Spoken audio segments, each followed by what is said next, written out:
My name is Michael Rubino. I'm on a personal mission to make sure you don't get sick inside your own home. I knew there was something wrong. I'm just so relieved there's something that you can do about it. Hey everyone, thank you for joining another episode of Never Been Sicker. I'm your host, Michael Rubino, and today's amazing special guest is Alan Bell. Alan, thank you so much for being here, taking the time out of your busy day to be here with us. Please let everyone know why you're here. Thank you for having me, Mike. It's good to see you again. I applaud everything that you're doing in this arena. You're really making a huge difference in this arena, and it's very, very well needed. Thank you. You're welcome. You deserve it. My story started back in the 1980s when I was an organized crime prosecutor in South Florida. I was prosecuting the Colombian cartel drug rings and the Mafia. I was living the American dream, hanging out of helicopters, wearing a 357 shoulder holster, new baby girl. Everything couldn't be better. And then suddenly, Mike, I came down what I thought was a cold. It started off as sniffles. It turned into what I thought was a flu.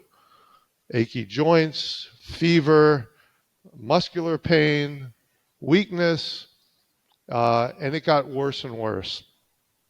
Didn't know what was wrong with me. And I started going to doctors all over the country to try and find out what was wrong with me. And finally, I ended up in a doctor's office in Colorado. And the doctor sat me down and told me, "Mr. Bell, blood tests have shown that you were poisoned. Do you know of anybody that would want to poison you?" Well, I just sort of chuckled and thought, yeah, as a prosecutor, I could think of many Colombian cartel drug kingpins that would have loved to get a hold of me. Well, as it turns out, I hired a private investigator, and I went through all aspects of my life to try and find out who had poisoned me. They went to the movie theaters that I went to, the restaurants that I ate at, the gymnasiums that I worked out in, all the places that I went to. And finally, they went to the building that I was working in. And Mike, you know what they discovered? They discovered that other people in the building have gotten ill as well. Well, my first thought was, oh my God, you mean they poisoned them too? Well, as it turns out, it wasn't a person that had poisoned us, but it was the actual building itself. Wow. And Mike, you know this better than anybody else. We were working in a sick building, and it damaged my immune system and my nervous system, and it got to the point where I became hypersensitive to virtually everything in the environment: perfumes, colognes, hairsprays, automobile exhaust.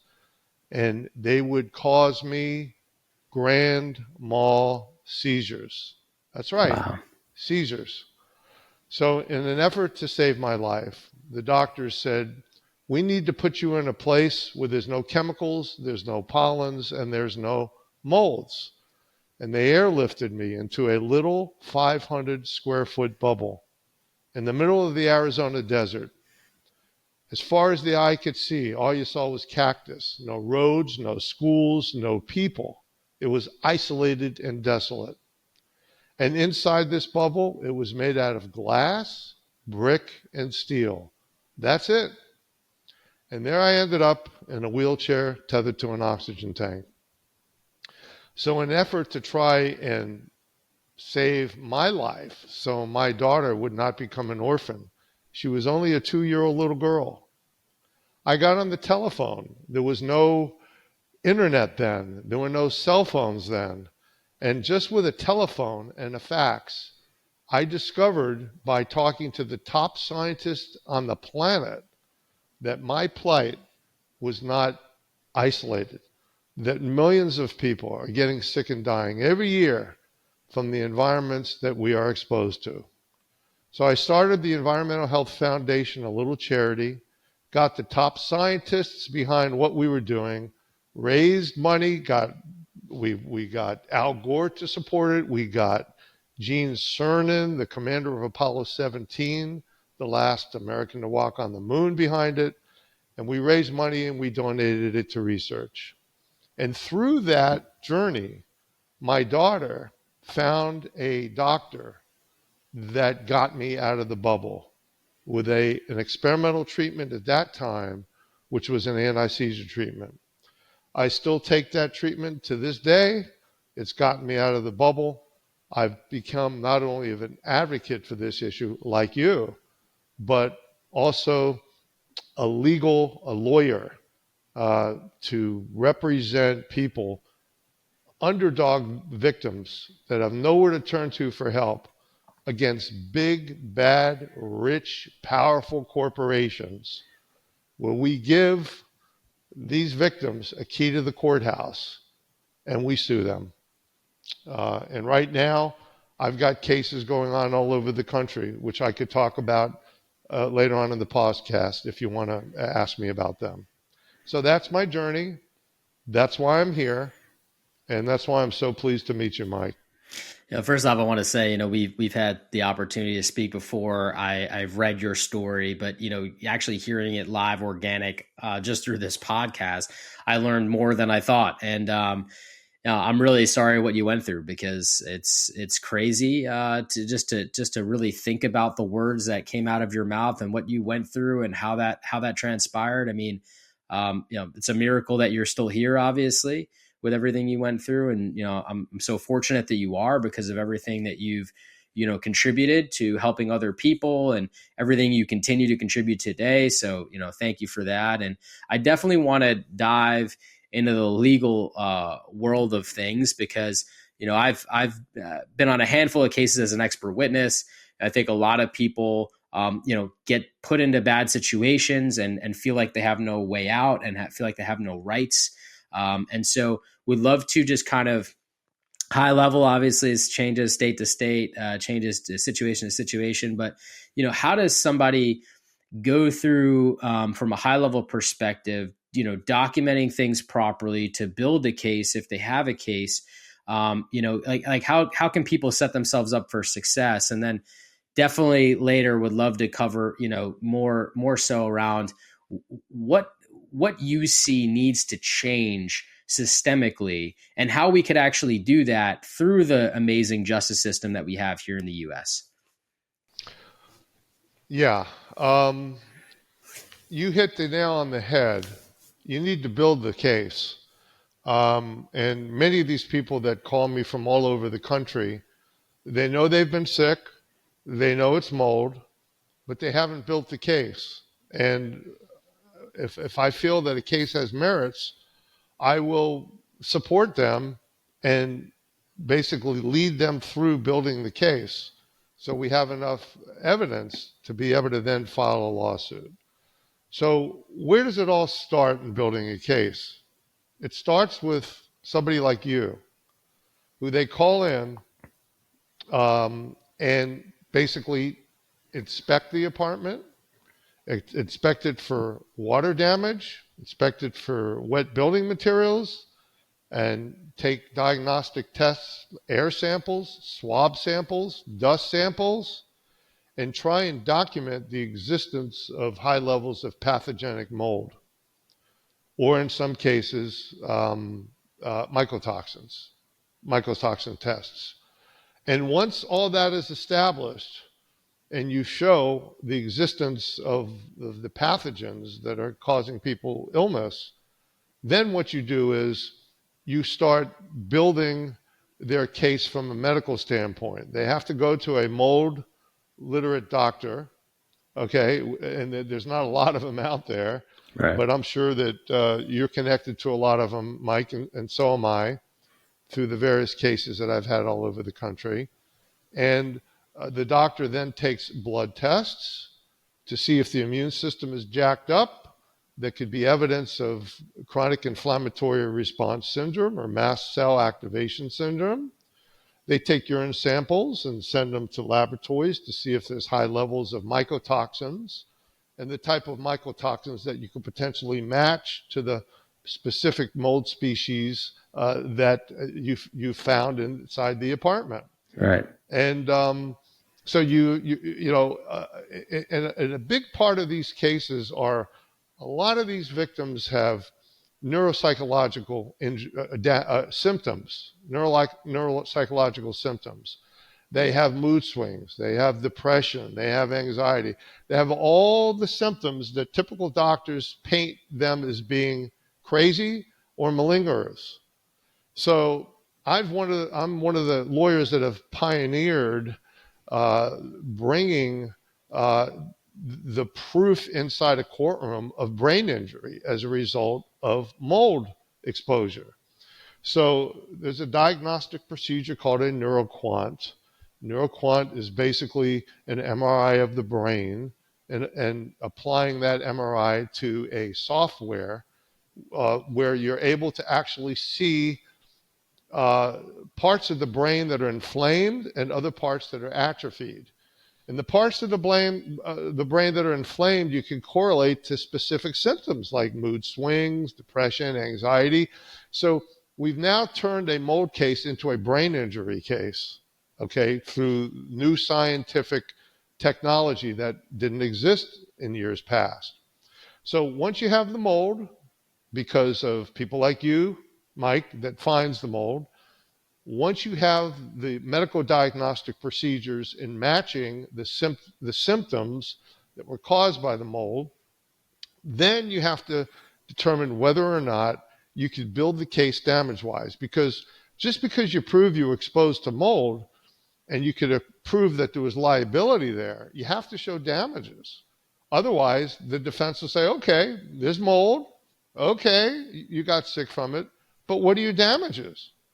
And this is a key part of these cases, and that is, in order for a lawyer like me to take on a case on a contingency, you need to have significant damages. If you just have a case of the sniffles and you miss 1 or 2 days of work, a lawyer like me is not going to put in $50,000, $100,000 into a case when it's not even worth that much. So how do you determine what a case is worth, which is the amount of damages? You look at the amount of lost wages. Did this illness cause you to lose work? Past, present, and future. Did this illness cause significant medical bills, whether out of pocket or insurance that paid for it? And if you have huge lost wages, past, present, and potentially future, and you have huge medical bills, and you've got doctors that say you're disabled and there's very little likelihood of you having ever be able to work again, you've got a very good case of damages, in addition, of course, to pain and suffering, which is part of the lawsuit. So I think that's a thumbnail sketch in driving you through what happens when somebody gets a case and bringing it all the way through the point where I feel we have enough evidence to file the lawsuit. So if you want to ask me questions about what happens after the file of the lawsuit, that's a whole nother realm we can get into if you choose to. Sure.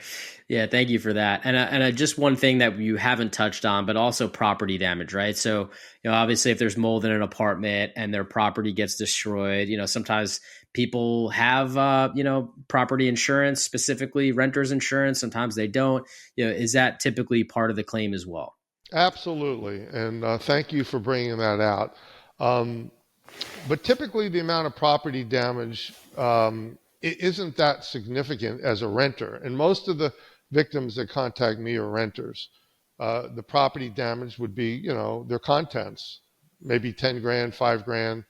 But it's not in the realm of the significant damages in the cases that I will take on, which are worth hundreds of thousands, at minimum, to millions. No, thank you for that clarification. And just another clarification point, contingency means that essentially you work for them, you file, you take this case, and whether the case settles or there's an award by the jury or judge, they're not paying anything out of pocket up front. and you're getting paid back your investment, obviously, in all the legwork and all the expenses you have to pay out for experts and stuff like that as part of this contingency, meaning it's contingent upon, some level of settlement or award that you're getting. Just to be clear, that's correct, right? That is correct. And once again, thanks for the clarification. There's lots of lawyers that work by the hour. $500 an hour, $800 an hour. People can't afford that. So the only fee arrangement that they could get into would be contingency, which means the lawyers pay for all the costs in prosecuting the case. And if at the end, let's say the jury finds against us, we eat the cost. It doesn't come out of your pocket. We eat the costs. If or when there's a recovery, once the costs are paid for off the top, reimbursed, we get reimbursed on the cost, then we get a percent of the gross recovery. Some cases it ranges anywhere from 40 to 50%. Right. I do also want to manage expectations too. The justice system does take some time, right? It's a legal case isn't going to be filed in 30 days, is it?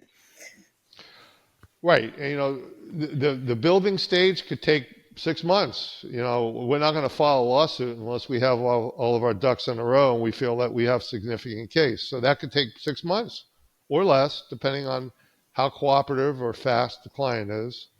And then once you file the lawsuit, that could take years. It could take 2 years. It could take 3 years. And let's say a jury awards us money, the defense may want to appeal. And that could take another year for the appeal. So these do take years to do. But if you have significant injuries and you are committed, and these contingency fee arrangements, it's more like a partnership. It's like I'm assuming risk, the same risk that you are. I'm putting my time and money into this case. I have a lot to lose too in this. So it's a partnership. And the client needs to be responsible, reliable, dependable, and I need to feel comfortable that there are all those things before I put my time and money into this partnership. Absolutely. I think that makes perfect sense. If I come to you as a renter and I have a case, and let's say, the case has merits and you'd like to take on this case, one of the main questions that I might have is, do I leave, right? Do I stay and continue to poison myself knowing that I'm surrounded by poison? Or do I get out of there, come hell or high water and work with you towards, retribution, if you will? What's that look like from a legal perspective? Question again. And it comes up a lot in these cases. And in a lot of instances, the clients resist the advice. And the advice is this. Once you get all the inspection data and laboratory analysis that you need in testing the apartment, get the hell out. Because if you stay in, there's no upside in staying in. And the downside is twofold. Number one, you're going to keep getting yourself sicker. And number two, the defense is going to have a field day by making the argument of assumption of risk. In other words, you get on the witness stand and they cross-examine you and they say, well, you knew there was mold there. You knew it was making you sick, but you still stayed there anyway, knowing all this. That could be deadly to your case. And I won't take a case unless these people are out, just to make sure. Yeah, no, that makes sense. I knew that and obviously wanted to point that out as an important point. Taking a 10,000 foot view of this, we've got some problems here in America. It's no secret. With the way in which we build homes, we don't set ourselves up for success. Certainly the way in which we restore homes and maintain homes, we don't always set ourselves up for success. I mean, even as a landlord, this is something that I learned, in the real estate investment world. When you obtain insurance, there's no insurance for mold coverage on an investment property, which I found to be remarkably insane. And With that being said, we're putting landlords in a position where if there is a mold problem, they're stuck paying out of pocket for it. Now, it's easy for us all to assume that every landlord on the planet is independently wealthy and rich and can afford all of this remediation. But sometimes, they're people like you and I, and they're put in tough positions. And if they're incentivized to, deny the existence of mold and put people in harm's way because there's no insurance, certainly that I take problem with that. But, looking at things from a 10,000-foot view, what are some of the problems in the U.S. and how are we solving it in the justice system from your view? And how is that translating to helping people in the courtroom? That is a really good, case. But let's say a good point, let's say you got a great case. It's an open and shut case, but you've got a poor landlord and he's not covered by insurance. And that's another point that I have to research before I take the case. I need to make sure that there's a deep pocket to go after. If there's no deep pocket, that's a huge component of a case where we wouldn't take it on. I believe that this is something that needs to be legislated, where anybody that rents property, it's almost like automobile insurance, right? In most states, you have to be required to have automobile insurance to drive, liability insurance. And if you don't have it, they won't let you drive. They won't give you a driver's license. I think the same thing should be applicable in this arena. I think that there should be legislation, federal, state, however you could do it, where you have to require anybody that wants to rent property that they have liability insurance for mold. Now, the insurance industry is got huge incentives to not want to insure this, and they'll fight this tooth and nail because it'll break them, because there's so much mold out there that it'll break them. I mean, a lot of these insurance companies in California, they're getting out because they're getting out fires. They're going bankrupt. They're not insuring homes for fires because they see the liability. So that's a big obstacle we've got in these cases. Yeah. That's like in Florida, the more hurricanes that happen, the less likely they are to cover water damage because, hurricanes happen in Florida. They come in, they have this option where it's like we go bankrupt or we start limiting the coverages. And now we're seeing the same thing in California with all these fires. Obviously there's a fire going on right now, and the amount of damage that's happening is devastating. And it's twofold, because it's easy for me, who doesn't own an insurance company, to be like, well, those insurance companies are real bad actors here, right? And these guys, but at the end of the day, there's not a lot of support system around insurance in America that really protects these companies from going out of business and remaining competitive, right? And so what ends up happening is you've got these big tragic events. It's got to come from somewhere, right? And we forget, like, the insurance industry was supposed to be set up where an entire community, comes around and protects, innocent people here and there from getting into bad situations, right? So back in the day, the first insurance company that was created was really around a community, and if one house burned down, they would help rebuild that house, right? The problem is that you started entering fraud into the mix. You started entering some corporate greed into the mix. You started entering some of these natural disasters that come into the mix. And there's no support system around dealing with some of these key issues. I mean, one of the things that's driving me nuts about hearing about these California fires is, like, we've got one of the richest states in the world and they're running out of water to put out the fire. I mean, it's like, whoa, what are we doing here, right? Like, there's so many, as amazing America is, the land of the opportunity, we also have so many amazing opportunities to make things better, but we're not. And that's where I get frustrated, right? But long drawn out way of saying is it's a complex issue, and it's easy to point fingers at certain people and label them bad guys. But unfortunately, we've really got to solve, this core issue. And I'm curious from your view, what are some of the opportunities that you see, especially, going into this courtroom? Obviously, the more unfortunately, there are bad actors, and usually you are finding that out in these cases, and you are kind of putting their ethics in the courtroom, and that's done with settlements. And just curious to what you see the opportunities are using the justice system, how we can kind of start to build the shape around this country that we really want to see. My approach is twofold. Number one, you try and hold these rich corporations accountable, and you hit them really hard in the pocketbook.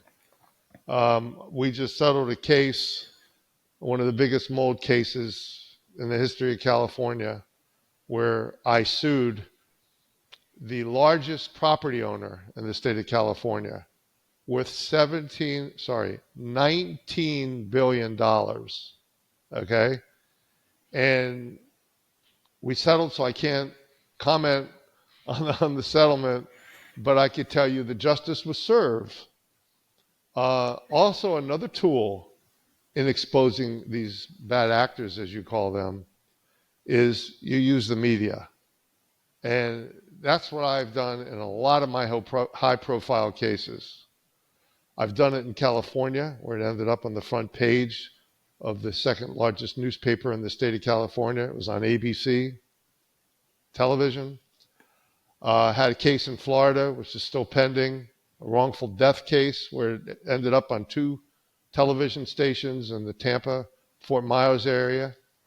I've got a case now where I'm representing the former CEO of the U.S. Olympics, who got Parkinson's from mold exposure, and it's going to be a feature article in the Denver Post shortly, biggest newspaper in the state of Colorado, and multiple television stations. I'm already talking to Fox is interested in doing it, CBS and ABC.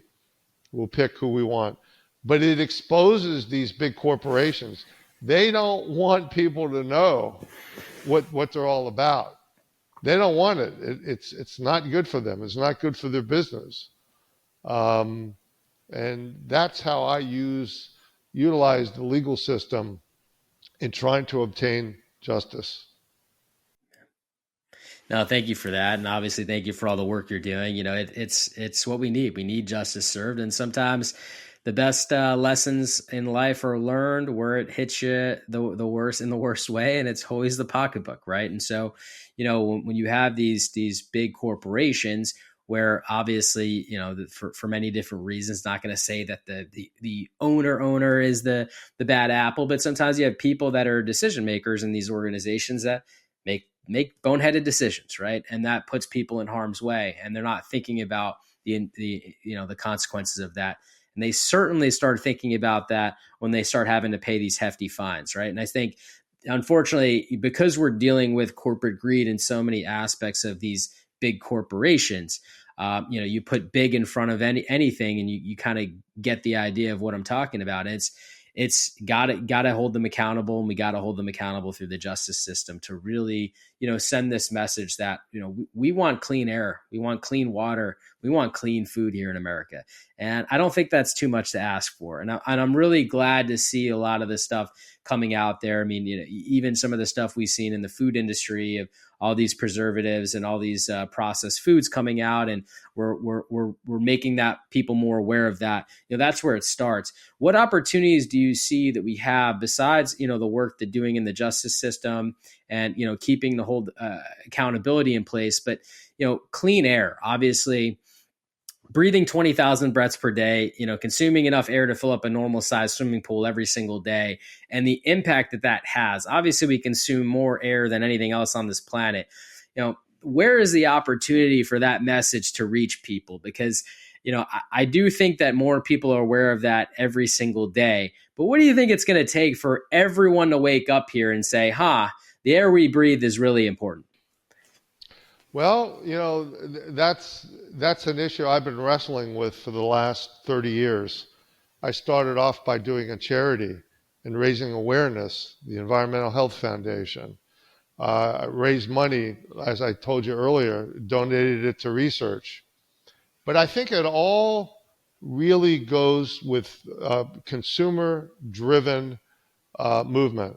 If you arm people with knowledge so they can modify their lifestyle, minimize their risk, and protect themselves and their families from becoming another statistic. I'm friends with Bobby Kennedy Jr.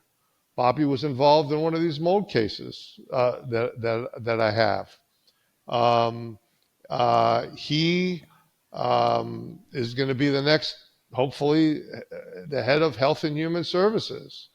And he is going to, from a governmental standpoint, blow the lid off of this whole thing. He is one of the most fearless, fierce advocates in this arena that I've ever met. I've been over his house recently. He's well aware of mold. He's well aware of what it can do to people.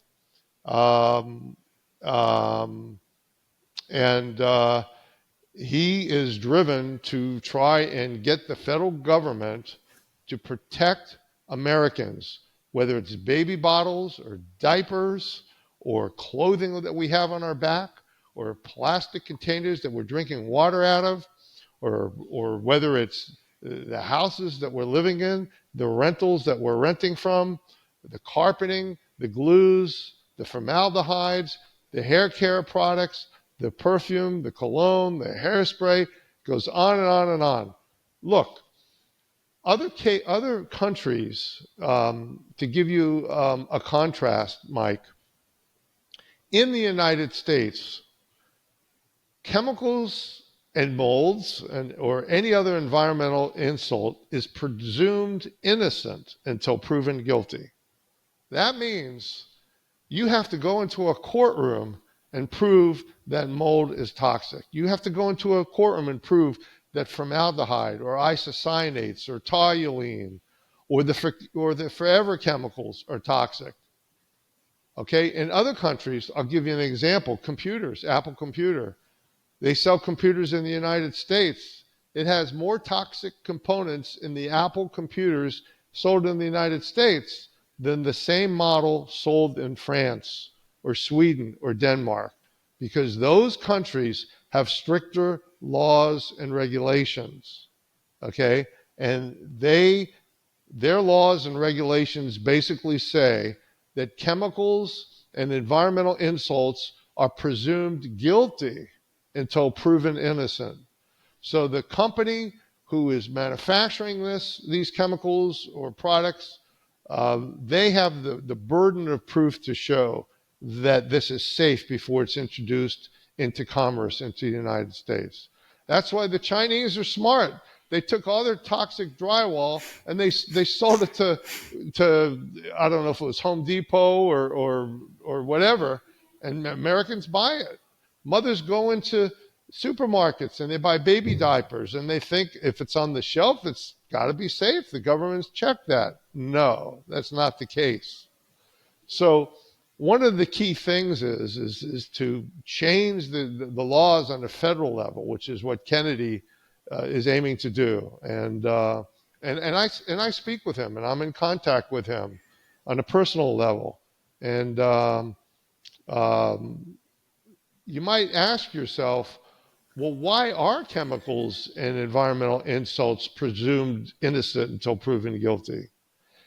That's a logical question. Why is that here? How come we're not following these other countries? The answer is, Mike, follow the money.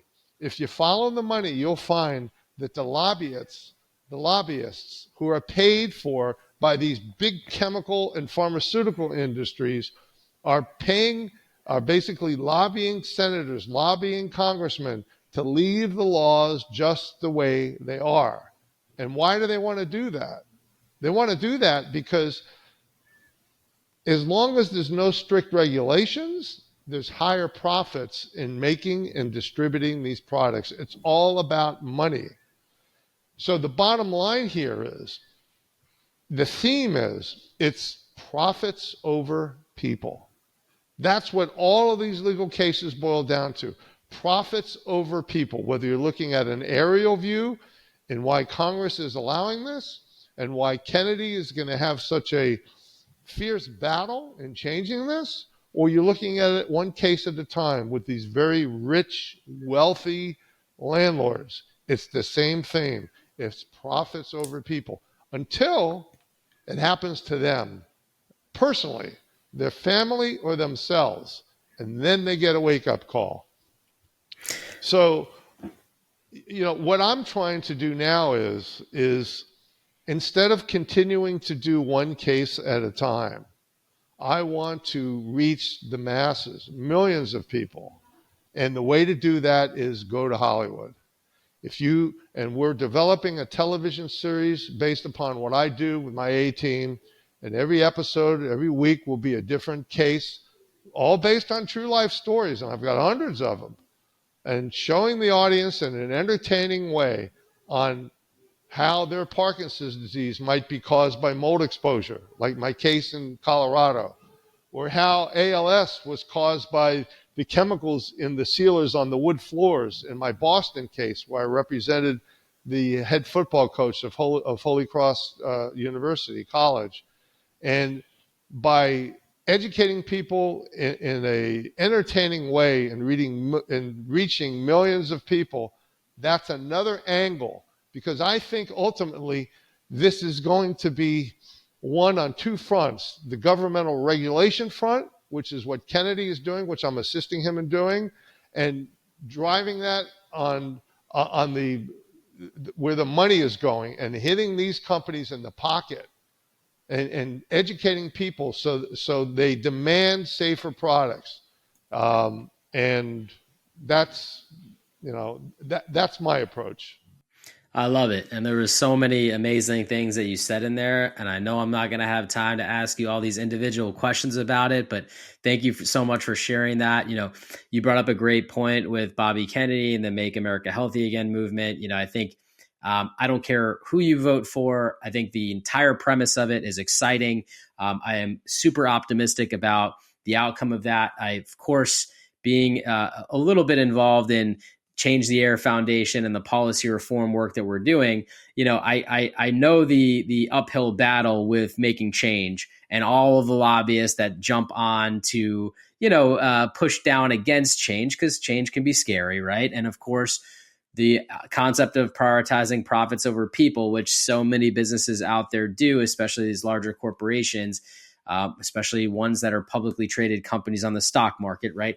Lots of ways that we have engineered America to be negative, although I'm sure the original intent was for them to be positive, right? And so all that aside, I really am excited about the opportunity you're creating with this TV show for many different reasons. I love to be entertained myself.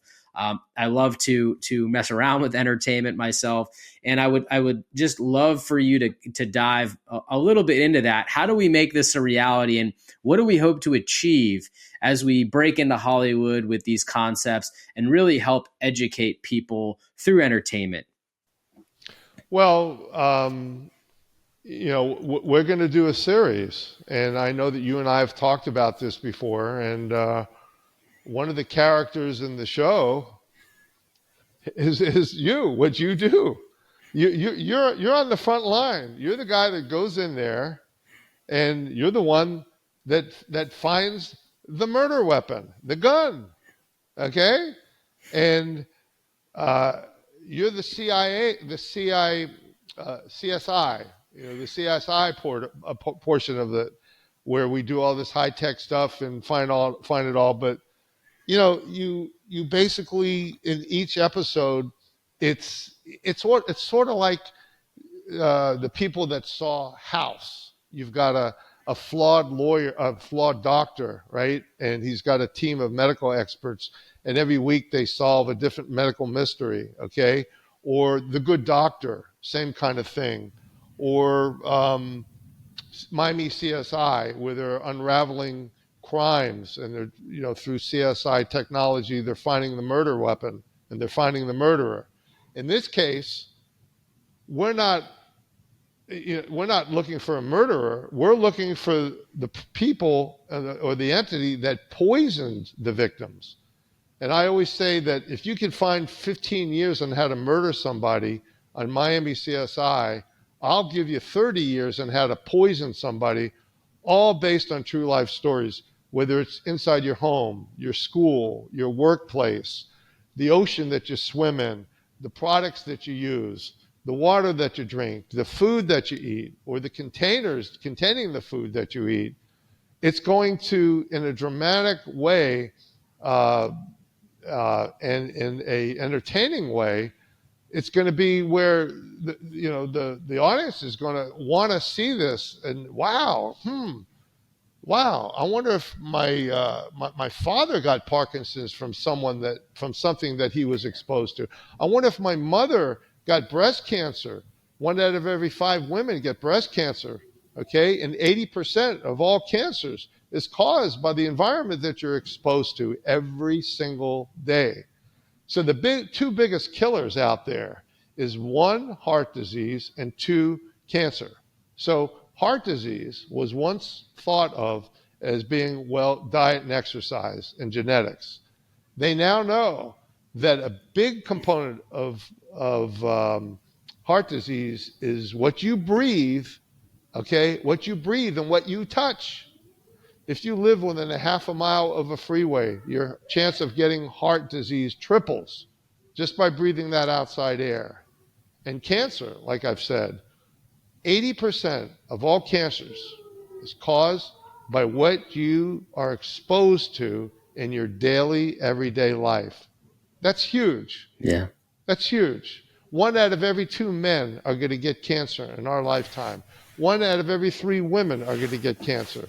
And I'll tell you, Florida, which is where I'm based out of, which is where I'm licensed to practice law, my primary state, along with Washington, D.C., and other states that I go in on pro hoc vice, Florida is the #1 pesticide capital of North America.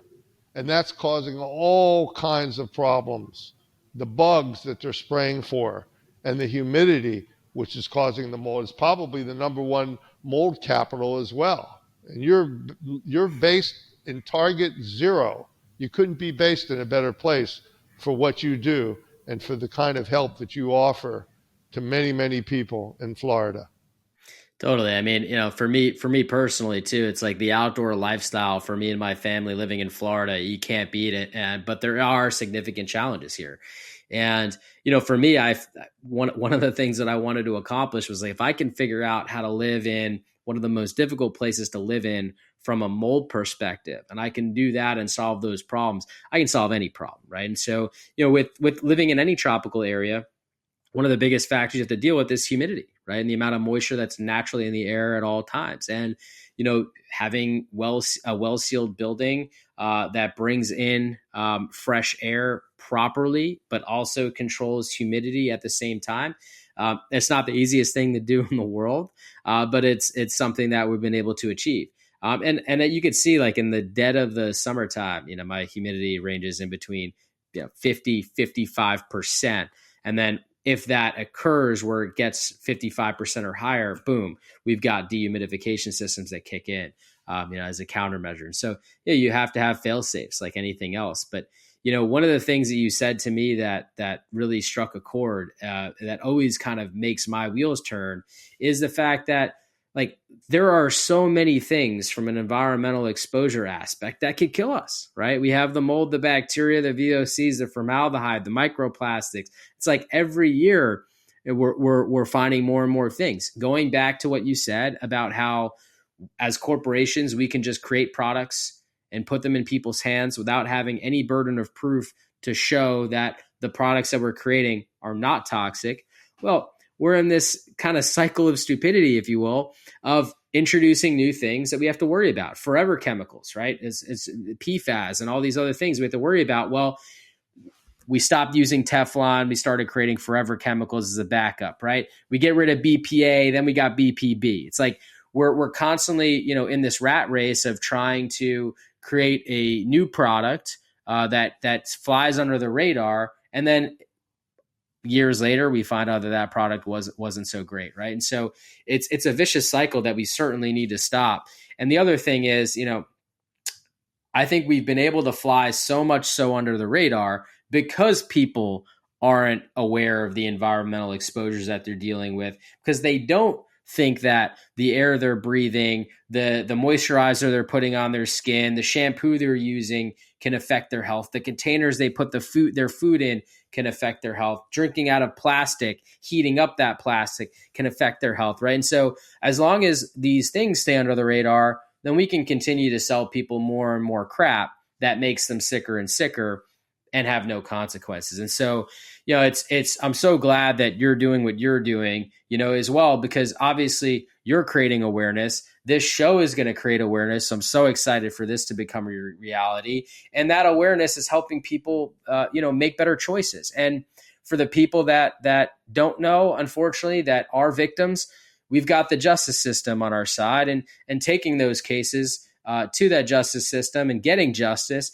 is also helping, again, create additional awareness and create some accountability. And so, I want to thank you for all that. I want to ask you a question. If I'm listening and I need your help, where can I find you? Well, you can go to my website. It's alanbell.me, AlanBell.me. I wrote a book called Poisoned. It did pretty well. It was endorsed by Bobby Kennedy and Alan Dershowitz and the commander of Apollo 17. It's a story. It's my story, my journey on what I briefly shared with you. And it puts a face on this issue. There's lots of victims that are listening to this, and I'm sure your stories are very similar to mine. And so you can go to the website, you can buy the book if you want. I don't make any money off the book, the publisher does. I wrote it to make people aware of it, to let them know that they're not alone and that other people are in the same boat as them. That's why I wrote the book. And so that's where you can find me. I also have a YouTube channel. That link is from my website, and you'll see all the news shows and talk shows that I've been on all over the country regarding some of the cases that I've had. Thank you so much. And how can I support you? How do I help make this TV show become a reality as quickly as possible? And any other ways that I can support you in everything that you're doing? When you say I, you mean you? Oh, me and anybody else listening. I don't know how they could support the television show. I don't know the answer to that one. There's nobody they could call at this point in time. We're still talking to different people. But if anybody knows somebody, okay, I just thought of something. If anybody knows somebody who is in a position of affluence or influence, high level people that were affected by this, whose lives have been destroyed by this, that have resources to want to do something about it, those are the kinds of people that I would want to talk to, or insiders in Hollywood. And I know you and I have talked about that angle as well, yeah, Michael. Good. So that's how they could, help. Good. Well, if you're listening, you're an insider in Hollywood, you have the connections in Hollywood, want to help make sure that this gets made and gets out there, please reach out to Alan directly. This is exciting stuff. I'm really exciting and rooting for you on getting this made and getting this out there. Thank you for sharing all the information that you shared today. Thank you for giving us a way to reach out to you, and looking forward to connecting with you again soon. Thank you. And you're just doing amazing things, Mike. You're one of the best in the country. People ought to know about you and what you do for multiple reasons, for their health, for their legal issues. I've dealt with industrial hygienists all over the country, and you're as good as it gets. And my hat off to you, buddy. Thank you so much. I really appreciate that. Coming from you, those are definitely words of encouragement. So thank you so much. Thank you for all you've done. And again, looking forward to connecting with you real soon. Take care.